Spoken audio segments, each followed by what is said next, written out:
Good morning.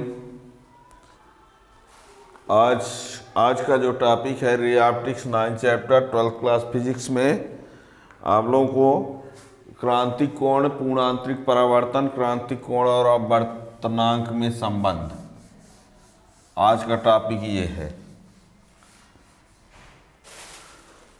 क्रांतिक कोण, पूर्णांतरिक परावर्तन, क्रांतिक कोण और अपवर्तनांक में संबंध, ये टॉपिक।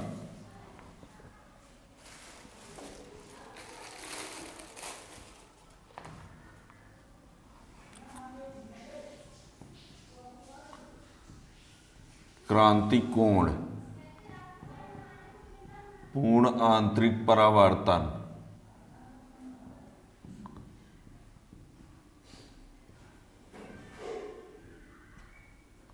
क्रांतिक कोण, पूर्ण आंतरिक परावर्तन और ये म्यू बराबर 1/sin c, यानी क्रांतिक कोण और अपवर्तनांक में संबंध। क्रांतिक कोण, पूर्ण आंतरिक परावर्तन, म्यू बराबर 1/sin c, यानी क्रांतिक कोण और अपवर्तनांक में संबंध। तो ये आज आपको पढ़ना है। इससे आप लोगों को बता दें, एक क्वेश्चन बहुत ही महत्वपूर्ण है, खासकर स्टेट बोर्ड में, एमपी बोर्ड की यदि बात करें तो इससे कोई ना कोई क्वेश्चन अवश्य आएगा एग्जाम में, ये जान लो। क्रांतिक कोण, पूर्ण आंतरिक परावर्तन, म्यू बराबर 1/sin c, इन तीन ठो प्रश्न बनते हैं, है ना। इसी में कुछ ऑब्जेक्टिव टाइप के भी बन सकते हैं, 2 नंबर 3 नंबर के भी बन सकते हैं। बहुत ही महत्वपूर्ण, जितना भी कहा जाए कम है। स्टार्ट से लास्ट तक पढ़ेंगे तो एक क्वेश्चन इससे कन्फर्म है, ठीक है ना। तो क्रांतिक कोण, पूर्ण आंतरिक परावर्तन और म्यू बराबर 1/sin c, c का मतलब क्रांतिक कोण से है। इसके पीछे लेक्चर तक आप लोग पढ़े रहेंगे तो समझने में आसानी रहेगी, ठीक है ना। तो देखिए क्रांतिक कोण क्या होता है। यहाँ हम कुछ डायग्राम बनाएंगे समझाने के लिए, फिर क्रम से सब लिख देंगे। पहले एक बार समझो, फिर उसमें क्रम से हम जैसे लिखना चाहिए वो सब लिख देंगे, ठीक है ना। देखो, मान लो ये क्या है, इधर सघन माध्यम है, ये विरल माध्यम है। सघन है, ये क्या है, विरल। कोई प्रकाश किरण यहाँ सघन से विरल में गई तो अभिलंब से दूर हट गई। मान लो ये 40 अंश है, ये 80 अंश है, उदाहरण के लिए लिए हैं।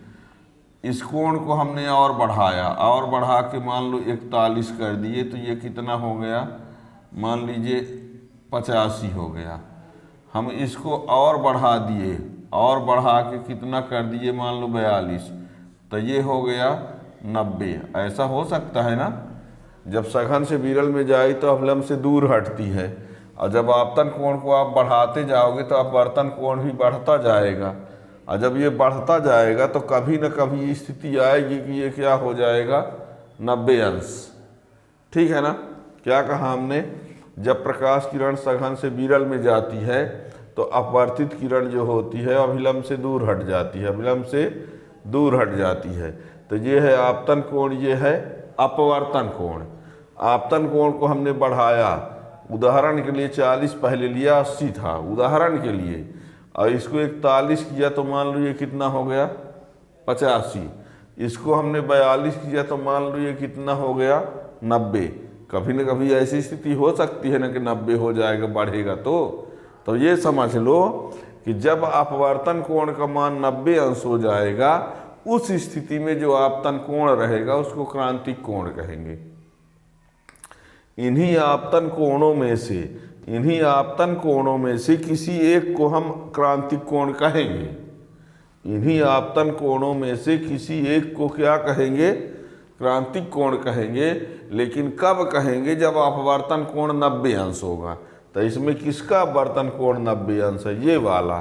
तो इस समय जो आपतन कोण बना है उसको क्या कहा जाएगा, क्रांतिक कोण।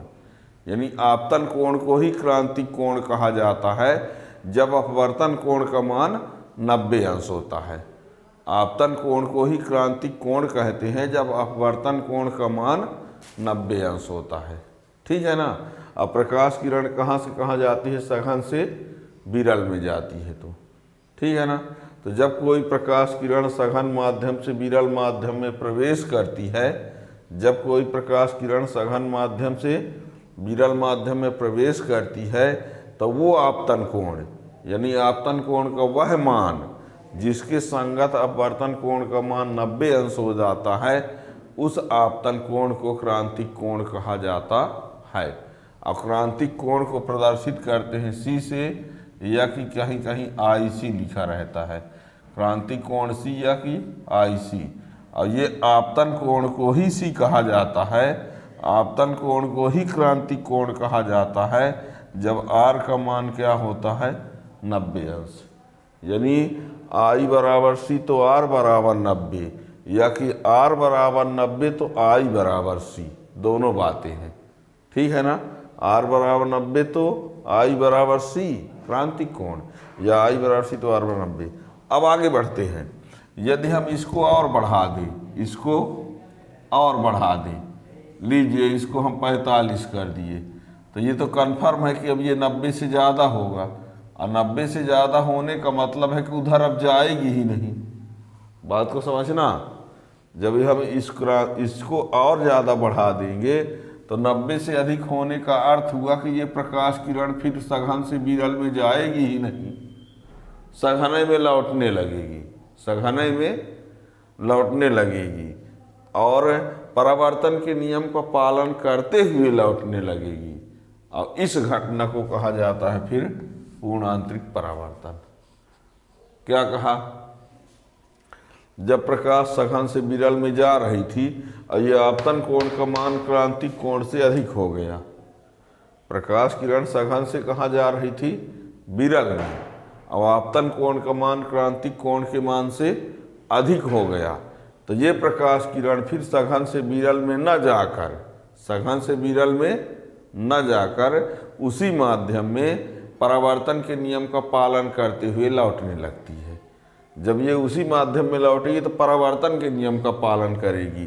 तो इधर से मत सोचो कि इतना कोण बनेगा, इससे कोई मतलब नहीं है। इधर से देख लो कि इतना ही कोण ये होगा जितना ये है, परावर्तन के नियम का पालन होने लगता है। ठीक है ना।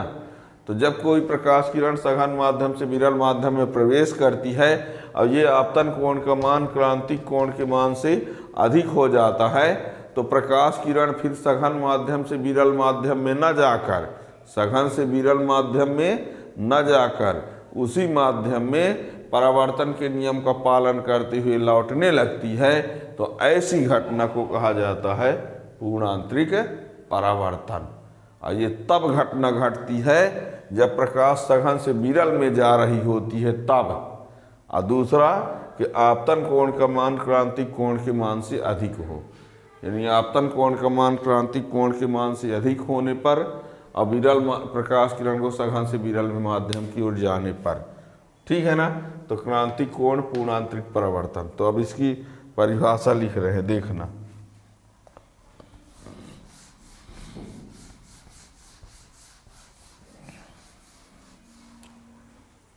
क्रांतिक कोण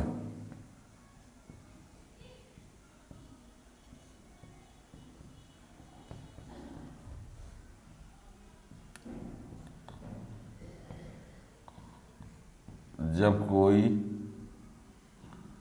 प्रकाश किरण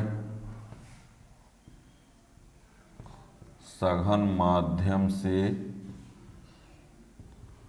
विरल माध्यम में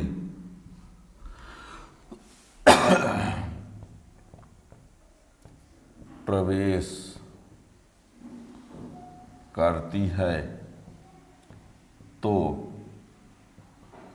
आपतन कोण का वह विशेष मान जिसके संगत अपवर्तन कोण का मान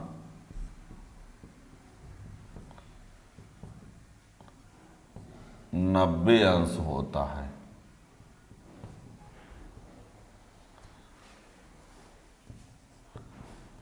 उस आपतन कोण को,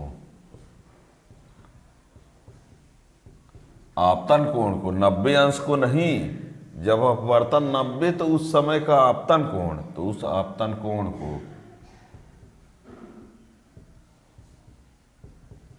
क्रांति कोण कहते हैं। इसे IC या C से दर्शाया जाता है। IC या C से दर्शाया जाता है। अर्थात यदि R बराबर 90 अंश तो I बराबर C। क्रांति कोण इसका मान भिन्न भिन्न माध्यमों के लिए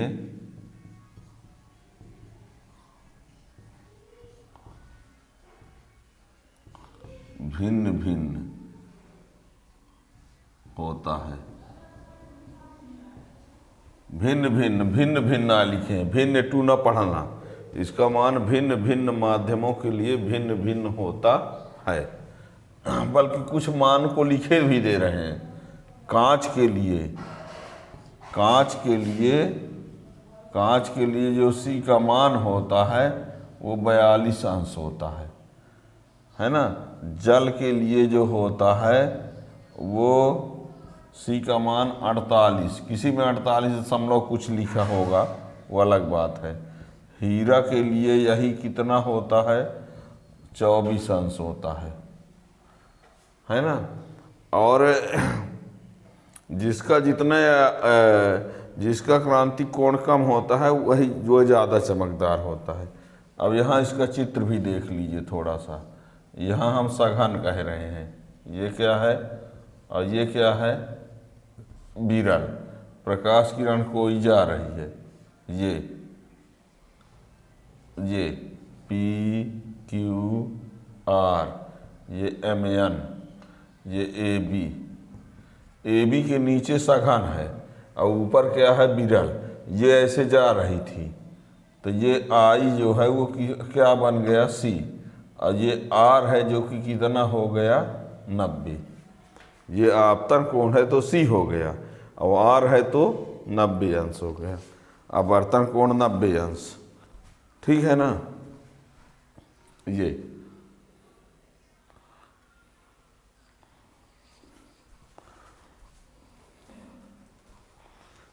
अब ये कांच के लिए, कांच के कुछ प्रकार होते हैं तो अलग अलग होगा। जैसे ये क्राउन कांच का ये हो गया।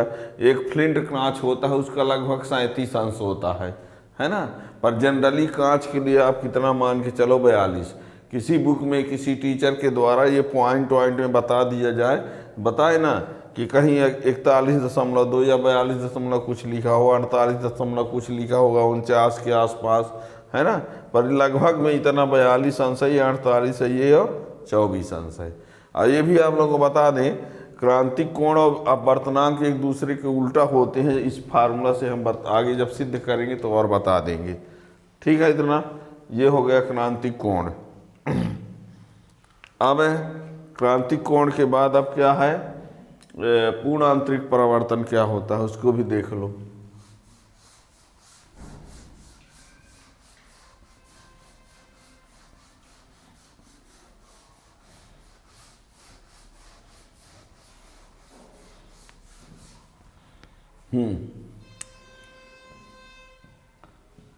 पूर्ण आंतरिक परावर्तन, टोटल इंटरनल रिफ्लेक्शन, इसको लिखा रहता है TIR, टोटल इंटरनल रिफ्लेक्शन, पूर्ण आंतरिक परावर्तन। तो इसको भी बता तो दिए ना, क्या बताए फिर से एक बार सुन लो। हमने ये कहा कि जब कोई प्रकाश किरण सघन माध्यम से विरल माध्यम में प्रवेश करती है और आपतन कोण का मान क्रांतिक कोण के मान से अधिक हो, तो वह प्रकाश किरण सघन माध्यम से विरल माध्यम में न जाकर उसी माध्यम में परावर्तन के नियम का पालन करते हुए लौटने लगती है। इस घटना को प्रकाश का पूर्ण आंतरिक परावर्तन कहते हैं, ठीक है। यानी जब कोई प्रकाश किरण सघन माध्यम से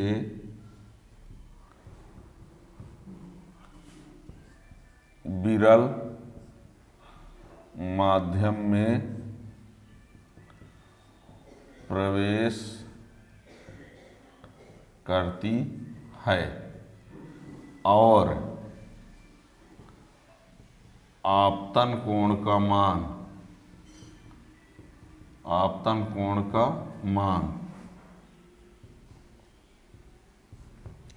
क्रांतिक कोण के मान से अधिक होता है। जब कोई प्रकाश किरण सघन माध्यम से विरल माध्यम में प्रवेश करती है और आपतन कोण का मान क्रांतिक कोण के मान से अधिक होता है तो वह प्रकाश किरण सघन से विरल में न जाकर, न शब्द जरूर लिख देना, भूल न जाए, सघन माध्यम से विरल माध्यम में न जाकर उसी माध्यम में परावर्तन के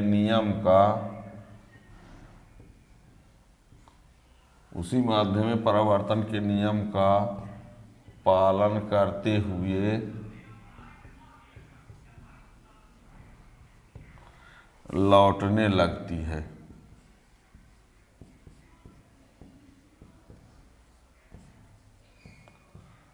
इस घटना को प्रकाश का पूर्ण आंतरिक परावर्तन कहते हैं। ठीक, देखिए यह है यम, ये ए बी, इधर है सघन माध्यम, इधर क्या है विरल। कोई प्रकाश किरण ऐसे चली, ये है पी क्यू, और ये आपतन कोण जो है वो क्रांतिक से बड़ा है। ये आपतन कोण है पर क्रांतिक से बड़ा है, तो ये उधर न जाके इधर लौटने लगेगी। ठीक है ना, ये आपतन कोण है, क्रांतिक से बड़ा है, तो ये किरण उधर न जाके उसी माध्यम में लौटने लगी। ये अब इसके लिए शर्त लिखे देते हैं। परीक्षा में ये 2 नंबर में ऐसा पूछ दिया जाए कोण आंतरिक परावर्तन क्या, बहुत महत्वपूर्ण है। 2023 के लिए तो बहुत ही महत्वपूर्ण है ये, है ना। क्रांतिक कोण, पूर्ण आंतरिक परावर्तन, शर्त में से कोई भी 2 नंबर का पूछा जा सकता है, ऐसा भी है शर्तें। तो नंबर 1, प्रकाश किरण को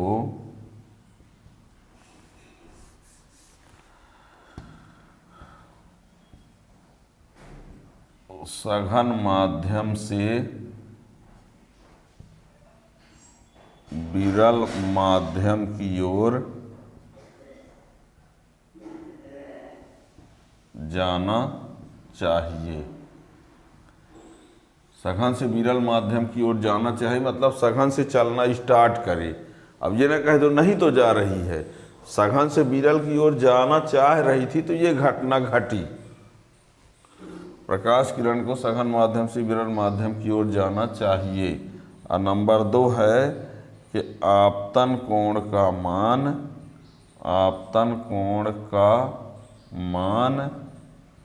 क्रांतिक कोण, आपतन कोण का मान क्रांतिक कोण के मान से अधिक होना चाहिए, अर्थात I ग्रेटर दैन C। ये 2 शर्तें हैं।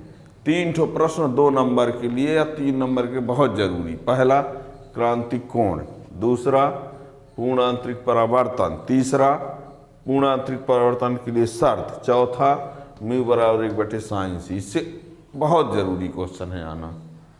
ठीक है। अब देखिए, तो अब पूर्ण आंतरिक परावर्तन हो गया, क्रांतिक कोण भी हो गया। अब देखिए हम थोड़ा सा एक चित्र बनाते हैं 3 in 1 का डायग्राम। यानी आपने इसके पीछे लेक्चर में आप वर्तन पढ़ा था, है ना। देखना यहाँ हम क्या बताना चाहेंगे। यहाँ से एक प्रकाश किरण यहाँ ले जा रहे हैं,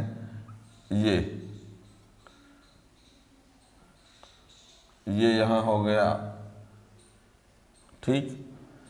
यहाँ एक प्रकाश किरण ले जा रहे हैं, यहाँ ये इस प्रकार से चली गई,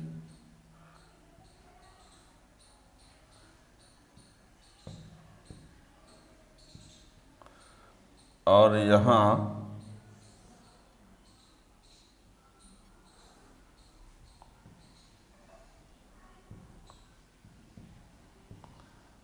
देखना,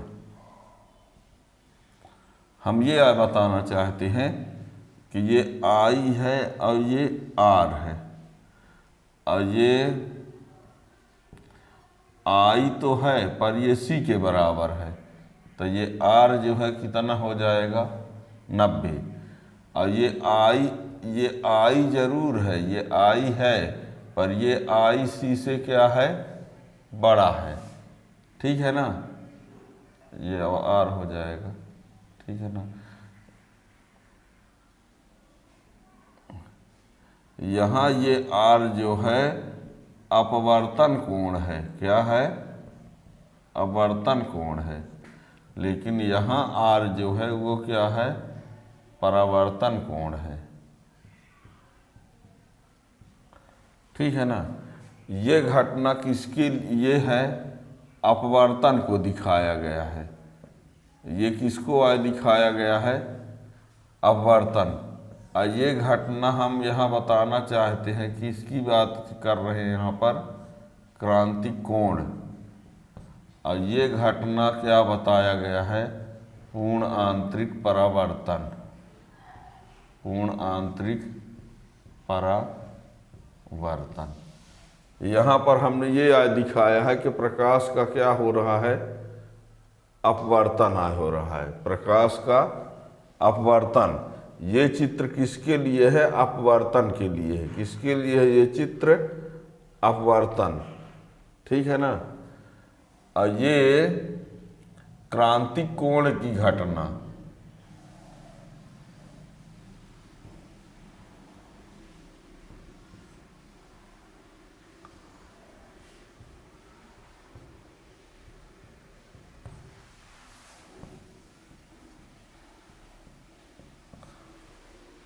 ठीक है। ये जो चित्र है, ये ना कह देना कि ये 90 अंश को क्रांतिक कोण बोले हैं सर। हम ये कहें यहाँ पर कि ये जो घटना है वो क्या है, क्रांतिक कोण वाली है। ये वाली घटना क्या है, अपवर्तन की घटना है। और ये वाली घटना क्या है, पूर्ण आंतरिक परावर्तन की घटना है, बता रहे हैं। ठीक है ना। ये ना सोचना कि R बराबर 90 क्रांतिक कोण है, ये नहीं कह रहे हैं। हम ये बताएं कि ये घटना पूर्ण क्रांतिक कोण वाली है, ये घटना अपवर्तन की है, ये घटना पूर्ण आंतरिक परावर्तन की है। ये हाँ जरूर ये बताएं कि अपवर्तन कोण है, ये सारी परावर्तन कोण है। जबकि यहाँ ये R जो है, ये हम ये बताएं कि यहाँ जो ये R है वो क्या है, अपवर्तन कोण है। लेकिन यहाँ जो ये R है वो क्या है, परावर्तन कोण है। क्योंकि जब पूर्ण आंतरिक परावर्तन होता है तो ये परावर्तन के नियम का पालन होने लगता है। और यहाँ I और R जो होंगे वो क्या होंगे, बराबर होंगे। ठीक है ना। यहाँ ये I को ही C कहा गया है, R बराबर 90। और यहाँ I और R अलग अलग है, ये आपतन कोण है, ये अपवर्तन कोण है। ठीक है ना। यहाँ से कोई प्रकाश स्रोत है, मान लो प्रकाश यहाँ से चला है, तो हम एक ही चित्र में अपवर्तन बता दिए, क्रांतिक कोण, पूर्ण आंतरिक परावर्तन। ठीक है ना। अब ये टॉपिक, इस टॉपिक के लिए आप चैनल को सब्सक्राइब कर लें तो इस जब भी इसका वीडियो आएगा तो उसका नोटिफिकेशन मिल जाएगा। इसका नेक्स्ट वीडियो में इसको पढ़ेंगे। Thank you.